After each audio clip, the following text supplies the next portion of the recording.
greatest winner in American sports, claiming an unmatched 11 NBA championships in 13 seasons. He revolutionized the game with his mastery of defense as the anchor of the Boston Celtics dynasty. You know, you could ask former players who were the greatest player in the history of the game, and in my personal opinion, it's Bill Russell. I think he's the greatest. Even today, you look at all the wonderful players that are there. If I started my team today with guys in their prime, I'd still start with Bill Russell.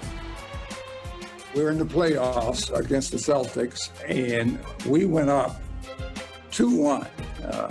And you know, we thought we had a chance to upset, you know, the champions.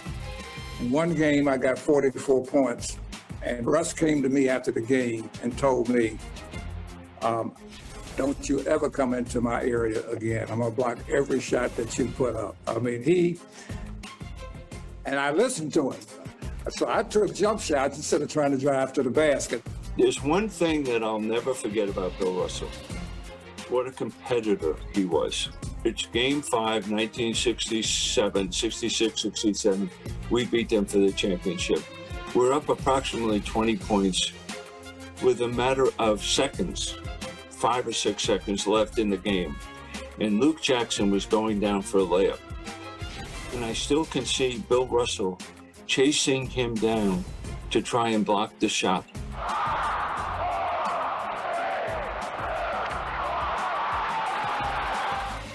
And I went, you know, this is why this man is so unbelievable as a player. The scoreboard had to be wrong because I don't lose. There's one picture of him that I've always said he had this kind of regal look about himself when he put his hands on his hip. He's standing at midcourt, somebody shooting a free throw. And I still have a picture of this, him standing and kind of leaning on one leg. And I said, oh my gosh, the king is looking over his fiefdom, okay? Senior writer Sean Powell, there's only one way to describe Bill Russell, the ultimate champion. The winner, 11 championships. What really stood out to me about his career is that he was undefeated in Game 7s. Now, he played 10 of them. He didn't lose. 5 of those Game 7s came during the NBA Finals. Imagine that. In 1962 against the Lakers, that game went in overtime. Bill Russell, 30 points, 44 rebounds, played every minute of the game. I think when you look at that game and that stat, that basically tells you all you need to know about Bill Russell and his impact on the game. And so many great players, most of the great players in the history of basketball, we focus on their offensive end. Bill was so unselfish on that side of the basketball. Well, he was the rare superstar who did things that didn't show up in a box score. When you hear that about players, you're like, oh, well, they're very limited in what they can do.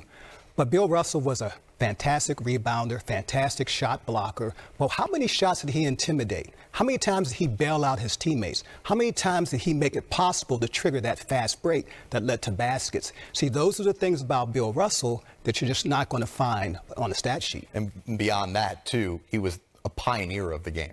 Well, yeah, I mean, back in the 1960s when, you know, there was a lot of unrest, I think Black America needed someone strong, very forceful, who could articulate what was going on in America.